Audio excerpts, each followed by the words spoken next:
ప్రభునందు నాకు అత్యంత ప్రియమైనటువంటి వారులారా, మన ప్రభువును రక్షకుడునైనటువంటి యేసుక్రీస్తు వారి యొక్క శుభనామంలో మీ అందరికీ నా హృదయపూర్వకమైన శుభములు వందనములు తెలియజేస్తున్నాను.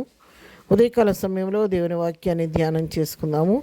ఈరోజు వాక్య ధ్యానం కొరకు మనం తీసుకున్నటువంటి లేఖన భాగము యెషయా గ్రంథము 48వ అధ్యాయము 17వ వచనం చదువుకుందాం. నీ విమోచకుడును ఇశ్రాయేలు పరిశుద్ధ దేవుడునైన యెహోవా ఇలాగు సెలవిచ్చుచున్నాడు, నీకు ప్రయోజనము కలుగునట్లు నీ దేవుడినైనా యెహోవానగు నేనే నీకు ఉపదేశము చేయుదును, నీవు నడవలసిన త్రోవను నిన్ను నడిపించుదును. ఆమేన్. దేవుని నామమునకు మహిమ కలుగును గాక. ఉదయకాలం ఈ వాక్యం మనం గమనించినట్లయితే మరి దేవుడు ఇక్కడ తన బిడ్డతో వాగ్దానం చేస్తున్నాడు. నీ విమోచకుడును నేను ఇశ్రాయేలు పరిశుద్ధ దేవుడును అయినటువంటి యెహోవాను నేను నీకు సెలవిస్తున్నాను. నేను నీకు ప్రయోజనం కలుగునట్లుగా నీ దేవుడినైనా నేనే యెహోవానగు నేనే నీకు ఉపదేశం చేస్తానని చెప్పి దేవుడు ఇక్కడ మనకు వాగ్దానం చేస్తున్నాడు.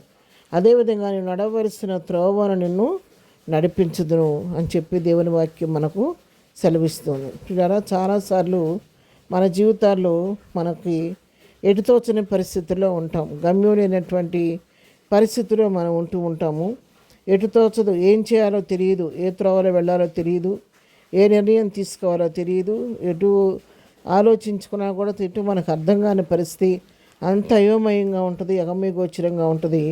ఏ దారిలో వెళ్తే ఏమవుద్దో అనే సంగతి మనకి కొంచెం భయంగా అనిపిస్తూ ఉంటుంది. ఒక్కోసారి దానికి కరెక్ట్ నిర్ణయాన్ని తీసుకోలేక ఇతరులపైన ఆధారపడి మనకు స్నేహితులపైన లేదా మనకు దగ్గరగా ఉండే వాళ్ళ మీద, ఫ్యామిలీ ఫ్రెండ్స్ మీద, బంధువుల మీద లేదా సంఘ కాపర్ల మీద కూడా ఆధారపడి మాకు ఈ సమస్య వచ్చిందండి, ఈ సమస్యలో నేను నడవలసిన మార్గాన్ని కొంచెం నాకు తెలియచేయండి, నేను ఎటు తెలుసుకోలేకపోతున్నాను, ఒక నిర్ణయం తీసుకోలేకపోతున్నాను, మీరే నాకు ఒక సలహా చెప్పండి అని చెప్పి ఇతరులపైన మనం ఆధారపడుతూ ఉంటాం.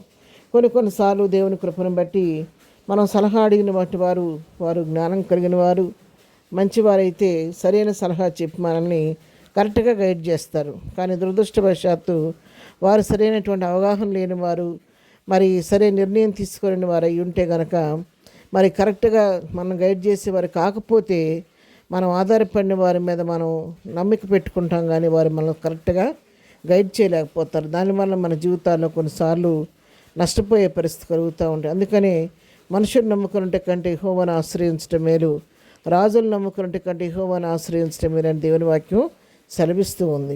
అందుకని మనుషులపైన ఆధారపడటం కంటే యెహోవా మీద మనం ఆధారపడితే ఆయన మనకు కరెక్ట్గా మనం గైడ్ చేసే దేవుడు. ఎందుకంటే ఆయన భూమి ఆకాశం సృజించిన దేవుడు, భూతవర్తమానాలను మెరిగిన దేవుడు. నియమింపబడిన దినాలు ఒక దినమైన కాకముందే మన దినాలన్నీ కూడా ఎక్కించి పెట్టిన దేవుడు.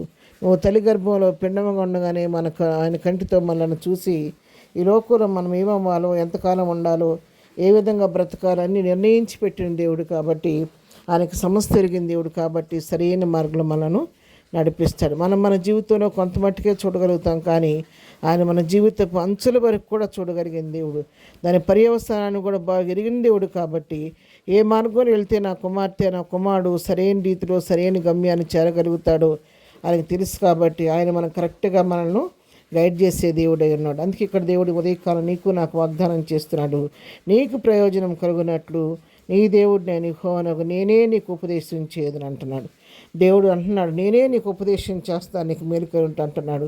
అంతేకాదు, నువ్వు నడవలసిన త్రోవ నేను నడిపిస్తానని చెబుతున్నాను. కాబట్టి మనుషుల వైపు, లోకం వైపు, పరిస్థితుల వైపు చూడకుండా దేవుని వైపు చూచి ఆయన ఇచ్చే గైడెన్స్తో మనం ముందుకు సాగిపోతే, ఆయన యొక్క ఆలోచన మనం తీసుకుంటే అని చెప్పే ఉపదేశం అని వినగలిగితే సరైన త్రోవలో నిన్ను నడిపించి గమ్యానికి చేర్చే దేవుడు మన దేవుడు. కాబట్టి దేవునిపై నమ్మిక ఉంచుదాము. విశ్వాసంతో ప్రభు చెప్పే మాట మీద నమ్మి ముందుకు సాగిపోదాం. ప్రార్థన.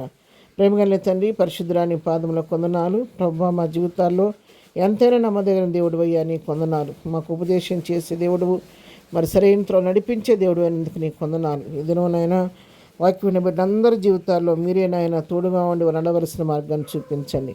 ఇదనమే చేపనే పాటలో తోడుగా ఉండండి, రాకపోకలో క్షేమం దయచేయండి. దినం బర్త్డే, మ్యారేజ్ చేసుకుని బిడ్డలను దీవించండి, ఆశీర్వదించండి.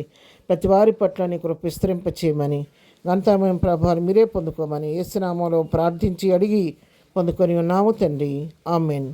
ప్రభు కృప సదాకాలం మనందరికీ తోడయుండి నడిపించునుగాక. ఆమెన్.